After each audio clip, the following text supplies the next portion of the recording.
호세아는 북이스라엘과 남유다에 대한 우상숭배에 대하여서 그 결과로 심판이 있을 것이다 라고 하는 말씀을 하고 있습니다.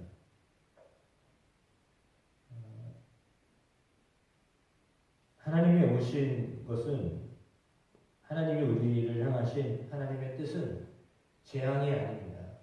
생명이요 평안입니다. 하나님의 뜻은 바로 생명과 평안을 주시는 것이 하나님의 뜻입니다. 그런데 그럼에도 불구하고 재앙이 올 수 있는, 심판이 올 수밖에 없었던 상황이 되었음을 안타깝게 여기며 그 원인이 무엇인가를 가르쳐주고 있습니다. 그 원인은 첫 번째로는 1절에 나와 있습니다. 그들이 내 언약을 어기며 내 율법을 범함이로다 라고 했습니다. 그러니까 내 언약을 어기며 내 율법을 범함이로다. 나와 맺은 언약을 그들이 어겼기 때문이다 라고 말씀하십니다. 내 율법을 지키지 않았기 때문이다 라고 말씀하십니다. 그래서 재앙이 오는 이유, 심판을 할 수밖에 없었던 상황은 무엇이냐? 하나님의 말씀을 어겼기 때문이다. 맺었던 언약을 파기했기 때문이다 라고 하는 것입니다. 하나님과의 언약을 사실은 하나님이 먼저 하셨던 것입니다. 하나님이 내가 너희의 백성이 되고 너희 하나님이 되고 너희는 내 백성이 되고 이렇게 하나님이 언약을 맺으신 것입니다. 십계명을 주셔서 언약을 맺으셨습니다. 너희가 이 계명을 지켜라 라고 말씀하셨습니다. 그런데 이스라엘이 그 언약을 잊어버렸습니다. 그 언약 중에 가장 중요한 언약은 오직 나 여호와를 섬겨라, 나를 경외해라 라고 하는 것이었습니다. 그리고 세상에 있는 그 어떤 것으로도 너희를 위하여 우상을 만들지 마라 라고 하였던 말씀입니다. 그런데 그 말씀을 기록하였던, 그리고 그 말씀을 나눠 주셨던 그 상황도 모세가 십계명을 하나님으로부터 받아서 산 위에서 산 밑으로 내려왔을 때 이스라엘 백성들이 했던 것은 아론을 향하여서 내가 우리를 위해 인도한 하나님을 만들어라, 신을 만들어라 라고 했습니다. 그래서 아론이 백성들이 하도 들볶으니까요. 우선은 올라간 지 40일이 돼가는데 도대체 가서 살았는지 죽었는지 알 수도 없고 소식도 없으니까 불안한 거죠.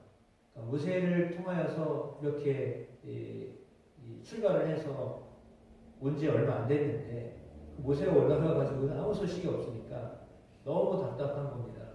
그래서 밑에서는 조바심이 생겼죠. 모세는 하나님 만난다고 올라갔는데 우리는 왜 하나님을 못 만나야 되냐. 그런 거죠. 모세는 하나님과 대화하러 올라갔는데 왜 우리는 하나님을 볼 수도 없고 만날 수도 없고 그렇게 하느냐. 그러면 우리도 그 하나님을 보기를 해달라. 그러면 어떻게 해야 되냐. 네가 만들어라 라고 했습니다. 아론이 형상을 구워 만들었는데 그 형상이 금송아지예요. 사실 그 금송아지는 애굽에 있었던 신이거든요.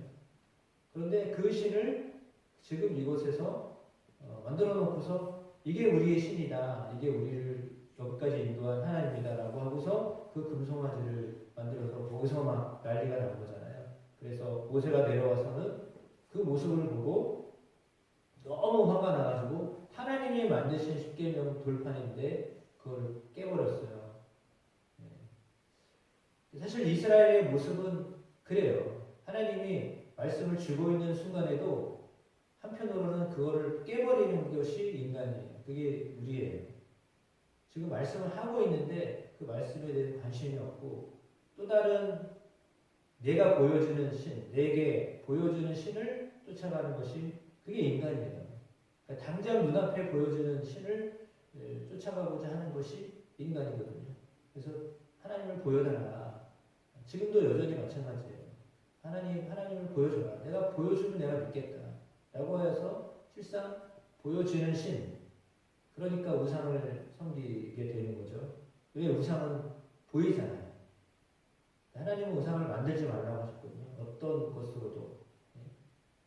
공중에 있는 어떤 새나 짐승이나 또 물속에 있는 어떤 것으로도 형상을 만들지 말고 그거를 거기에 절하지 말아라 라고 했습니다.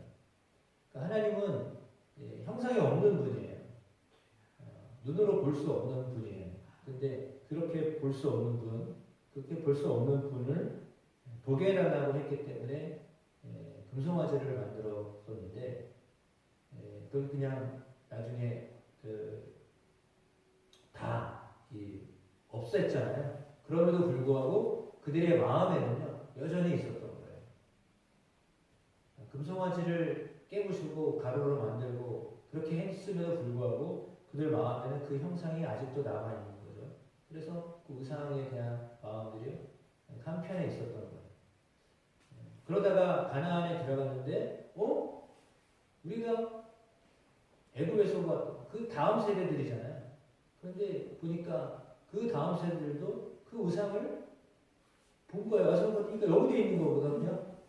그러니까 그러면 우리 아버지 어머니가 봤던 그 신이 여기서도 있는 거죠. 그런데 하나님 섬기라고 하고, 근데 이전에 여기 있는 사람들은 여전히 그 신을 섬기고 있고, 그러니까 어떻게 보면 그들 안에는 혼돈이 왔었던 것 같아요. 이스라엘 백성들을 볼 때 충분히 혼돈이 올 수 있다. 왜냐하면 애굽에도 있고 가나안에도 있고 그러면 거기도 있는 신, 여기도 있는 신, 그게 뭐 그 신이네. 그러면 우리가 정말 믿어야 될 신이 하나님이야? 아니면 보이는 그 신이야? 이렇게 될 수도 있잖아요.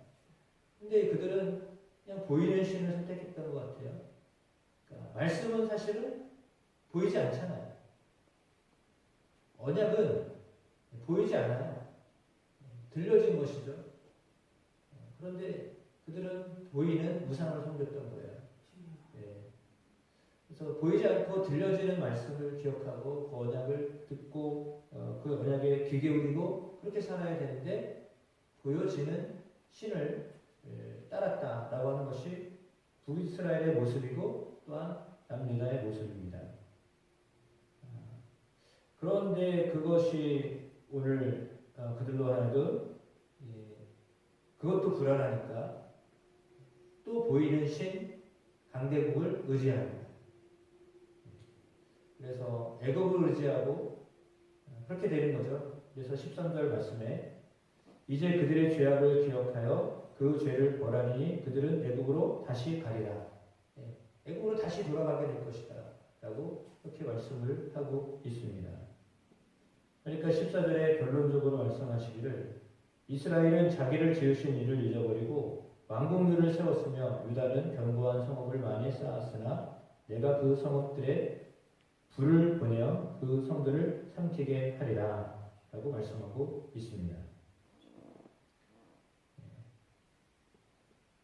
그래서 결론적으로는 왕궁도 세우고 성읍도 세우지만 그러나 그것들이 다 없어질 것이다. 사라질 것이다. 망하게 될 것이다. 라고 하는 말씀을 합니다. 우상 숭배를 할 때 잠시는 번쩍할 수 있습니다. 바짝 뭔가 얻은 것 같고 왜냐하면 일단 눈으로 보기 때문에 그 신이 우리에게 이런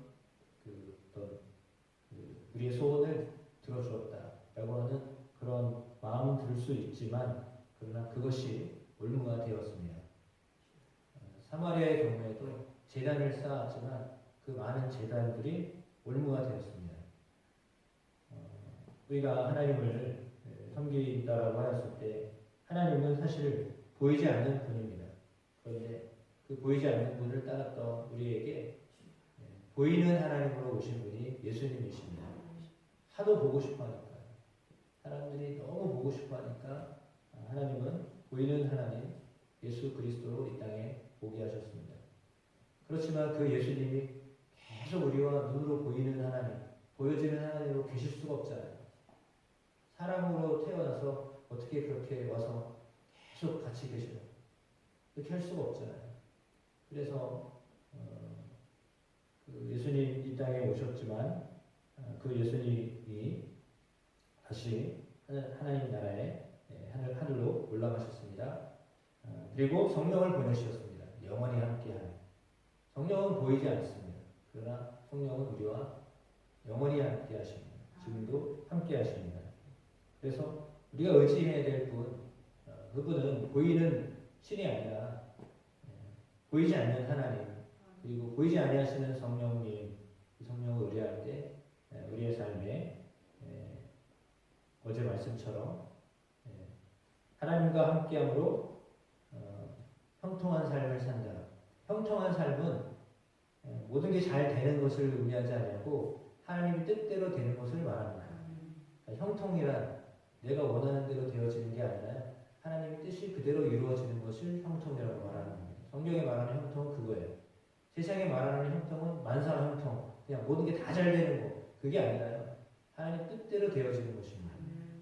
하나님 뜻대로 되어지도록 하시는 거죠. 하나님이 우리와 함께 하시면 하나님 뜻대로 하시는 것입니다. 하나님 뜻대로 하십니다. 그분을 의뢰하고 그렇게 맡기면 그때 그 뜻대로 되어집니다. 그렇게 되는 거죠. 요즘 이제 그냥 오해하지 마시고 들으세요. 윤석열 대통령이 막 고집불통이다. 막 순방이 막 여기저기 붙어 있어요. 너무 고집불통이다. 소통이 안 된다. 더 한다. 막 이런 얘기가 있어요. 그게 왜 가능하죠? 대통령이니까 가능한 거예요. 대통령이 대통령 마음대로 하는 거죠. 물론 백성의 말을 듣지만 대통령이 권한이 있기 때문에 그 권한으로 자기가 옳다고 생각하는 것을 하는 거예요. 그래서 대통령이 그 권한이 엄청난 거예요. 그 위임해줬잖아요. 그래서 대통령이 그 위임한 걸 가지고 이렇게 하잖아요. 그럼 대통령에게 위임했기 때문에 대통령이 그거를 나는 이게 옳아라고 생각하니까 그냥 그대로 하는 거예요. 그 권한은요 엄청난 거예요. 바꿀 수 있을 것 같으면 못 바꿔요. 야당이 지금 계속 이렇게 자꾸 걸어도 다 거부하잖아요. 거부권 다 하잖아요. 그게 대통령의 권한이에요. 아닌 것 같아도요, 안 돼 하면 안 되는 거예요. 그게 대통령의 권한이에요. 우리가 볼 때 이건 아닌데, 이렇게까지, 그래도 아니야 라고 하면 안 되는 거예요. 그게 대통령의 권한이에요.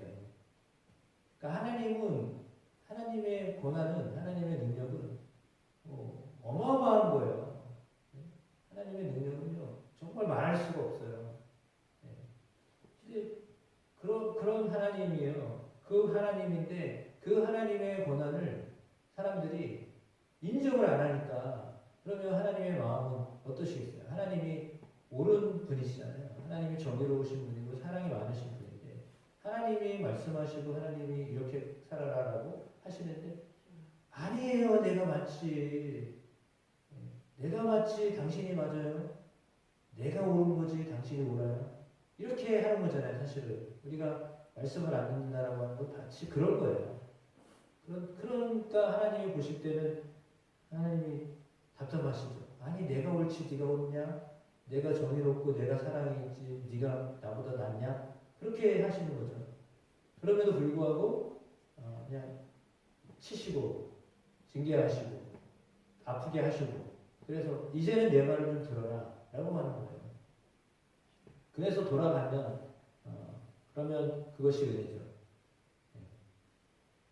하나님이 엄청난 권세를 가지고 계신 분인데 그 하나님의 그 권위를 인정하지 않으면 실상은 우리가 뭐라고 해도 우리가 옳은 것 같아도 결국은 어떻게 되냐면 망한 길을 가게 되는 거예요. 멸망의 길을 가는 거예요.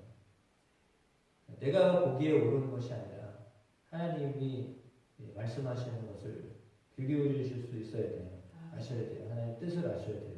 하나님 뜻을 알 때 하나님이 우리에게 하시는 것을 그대로 따라갈 때 하나님 우리 안에서 하나님의 뜻을 이루시고 또한 우리 안에 하나님이 하시고자 하는 그런 오늘 본문의 선을 이스라엘이 이미 선을 버렸다라고 했거든요. 하나님의 원하심을 이루어 가시게 하심을 믿습니다. 하나님이 그 선을 이루도록 우리를 부르신 겁니다. 우리는 다 그 선한 일을 위하여 선택받은 백성들입니다. 하나님의 그 선하신 일들을 위하여 쓰임받는 저와 여러분의 삶이 되시길 주의 이름으로 축복합니다.